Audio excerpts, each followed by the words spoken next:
Hi guys, it's Tara here with a tutorial for Viva Las Vegas stamps. You may also know me as the Crafty Sugar Addict. Today I want to share one of my favorite things with you and some exciting news. So I'm going to share how to do some mail art. This can be recreated as a postcard, of course an envelope like I have here, or even a greeting card. That's up to you. But my exciting news, because most of you who know me know that I am a total mail art addict. I love it. So Viva Las Vegas Stamps and I have decided to come together with a couple different tutorials for mail art on what we're going to call Mail Art Mondays. So you can see my post on their blogs, which will have direct links to the videos. Or if you just want to see the pictures, they will be listed there, along with all the links to supplies to purchase if you want to play along. I will have a supply list below or the direct link to the blog after I post this. So let's go ahead and get started. This is a standard size envelope for greeting cards. I want to say it's 5 3/4 by 3 1/4.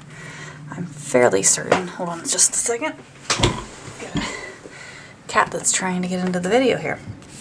So I'm going to start with that. And if you've looked at the supply list, we're going to start with this awesome leg stamp. Love it. And I'm using archival ink here in black. So we're going to ink this up really well. And remember, you want to always add your ink to your stamp, not the other way around, because you'll get it everywhere.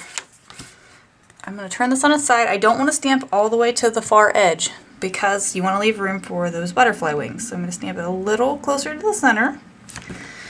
Maybe a third of the way in. Add a little tiny pressure here. So we've got that. Now you'll notice this is not all the way to the top of the envelope. I did not line it up very well. That is not a problem at all. I've actually got a really good trick for that, so it's perfect that that happened. So I've got that. I also want to stamp the ground, which I'm going to say it was grass, but it's not grass. I've got a Distress texture stamp here next. And I'm going to use 2 different shades of the Tim Holtz Distress ink. I'm sorry, we've got Shabby Shutters and Peeled Paint. I'm starting with Peeled Paint on this stamp. So we're going to ink it up really well. Now this is a distress stamp, so it doesn't have to be perfect. You just kind of put it on there and get you that nice grungy effect. I'm going to kind of align it just kind of below the feet here. And I'm going to use that ink that's left over on it and stamp it again so that I get 2 shades and I get that nice depth. So we're going to take that off, set it to the side. I want to grab my black marker. I'm using a Micron today. Doesn't matter what you use, any black marker will work. You just want to use this to fake the ground. So I'm going to draw a little spot between her feet here, a little line that goes up and around. And same thing on this side, so it looks like she's kind of standing on something rather than just floating there. And actually, while I've got this, I'm going to go ahead and just color in this top section. And that just fills it in. Oops, I still missed the spot. And pulls everything together. Now, I use makeup sponges. You can use any sponge daubers, anything you want for this. I use a different color on each corner of mine, so you'll see 4 different colors. I'm going to start with my Shabby Shutters green. I'm going to see if I can zoom this in so you guys see this a little better. And it doesn't have to be perfect. I'm just going to sponge it on. I like these makeup sponges because I feel like I can get really close in the edges with the corners of them. And I have better control by using my fingers. If you want to use the Tim Holtz sponges, I have some of those also. They're fabulous. They're a lot less messy than this. You're not using your fingers, so I usually end up with ink all over my fingers. That's never really a problem for me, but that is completely up to you. So you'll see I've got a nice, whoops, get a little bit more in the corner. Nice base layer on the ground here now. So we're going to stick that to the side. I'm done with that for now. What I want to do next is I want to add those butterfly wings here to the sides of the stamp. You can choose to mask this off if you like. It will help you when you go to coloring the image also. But again, using the makeup sponges, I feel like I get close enough that I don't need to. That's up to you. So I'm just going to start by stamping these wings. And I want them down here on the side. If you don't connect with the body completely, don't panic. Same thing, that black marker will fix everything. Nobody's going to look close enough to see if you've gone over the image. If you have a huge gap, it's not going to matter. So I'm just going to take the little black marker, fill in the areas I didn't quite connect. Now, let's go back so you guys can see again what we're doing. We are going to take and mask off what would have been our address space on this. If you're doing the postcard, you can skip the step, same with the greeting card, or you can leave it and put a sentiment in it. I have some miniature playing cards. I use that as a mask. You can use a post-it note, anything you want. I've already got some repositionable adhesive on here, so I'm just gonna place this kind of in a good spot. I want it to cover the wing a little bit because it's gonna give us a 3D, oh, and I need some more adhesive on this, it's drying out. It's gonna give us a 3D effect that she is standing in front of that address label. So I've got that, and I use this repositionable adhesive. Now that I've got that, I'm going to go back to my black marker, starting at the top of the wing. Don't go into the wing. I'm just going to trace this so that it will really pop and give us separation to the colors, and ending at the bottom of the wing. While I'm still working with that black background, I'm going to do our triangles here. These are awesome. Little ink here. Make sure I got it all. Ooh. And we're going to work around that for today. Drop that on there. Accidents happen. That's why it's art. It won't hurt anything. This is going to be a bonus technique for today. Alright, now that we have that, we are going to grab our nice orange ink here. And today I want to use the dried marigold, I think. You can use two different colors, and this is the Distress ink and dried marigold.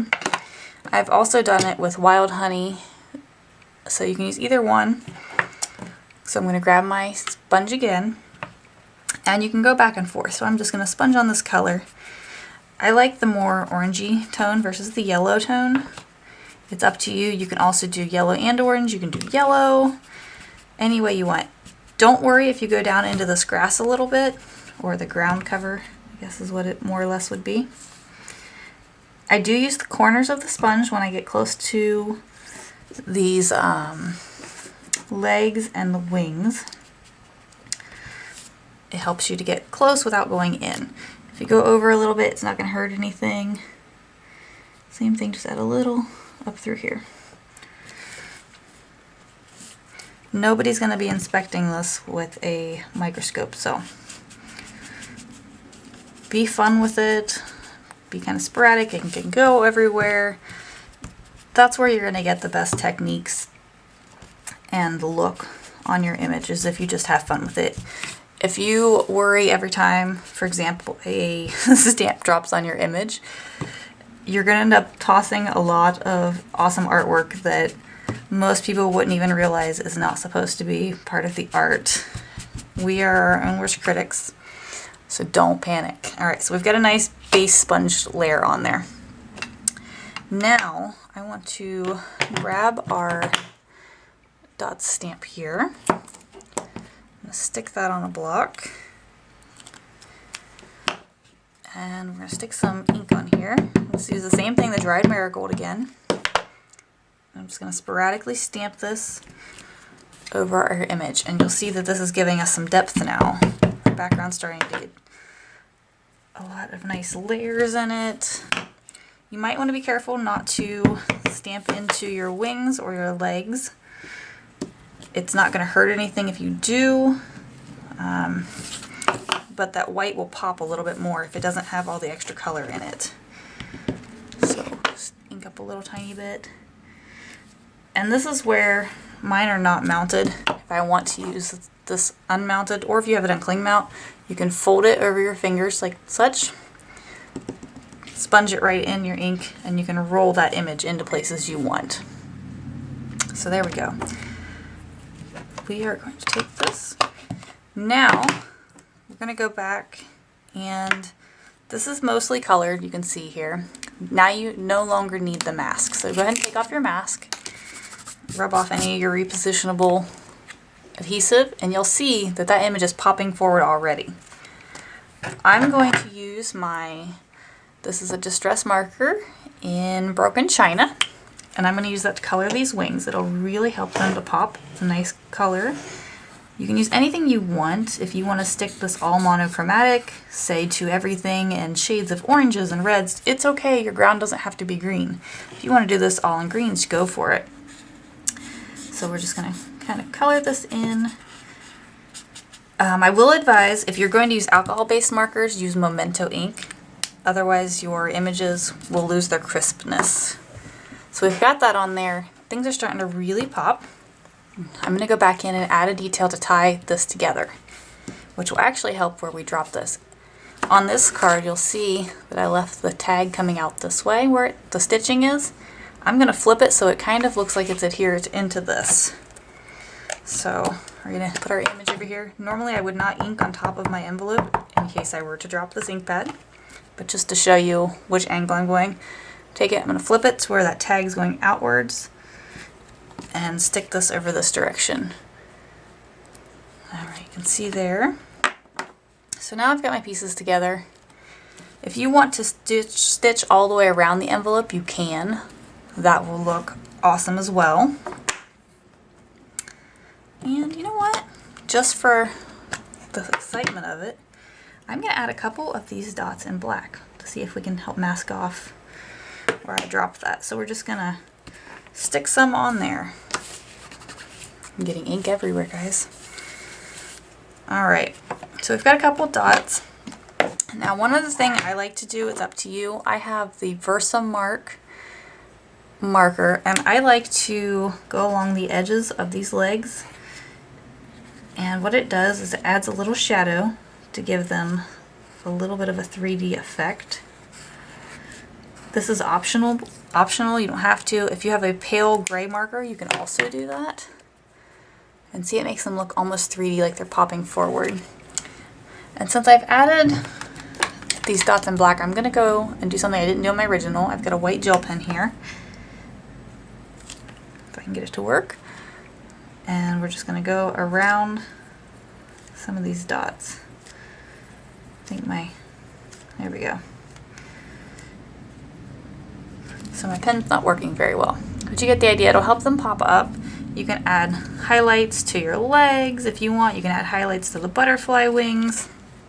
Everything will help pull things forward. If you want to add highlights in your triangles, you can. I also like this Versamarker for that, to help these to kind of pop off the page, it appears. I'll show you in my original again. Let me go back to that now. So now you can see, let me show you these both together. Let's see if we can. So here's both your images. You can see it was very simple, no problem at all. So let's give you a close-up. You can see these images up here at the top, the triangles where I did the shading really pop out, as well as the legs.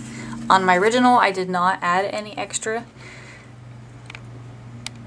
But if you want to go around everything to make it pop, your address label, anywhere that ink is, that Versamarker will help to look like it's rising up. If you have a pale gray marker, you can do that same effect, or you can use variations of orange on orange, the green on the green, shades of blue on blue. That's up to you. I hope you guys enjoyed this tutorial, and I hope you come back for the upcoming ones in the future. All the links are below, and have a fabulous Mail Art Monday. Thanks, guys. Bye.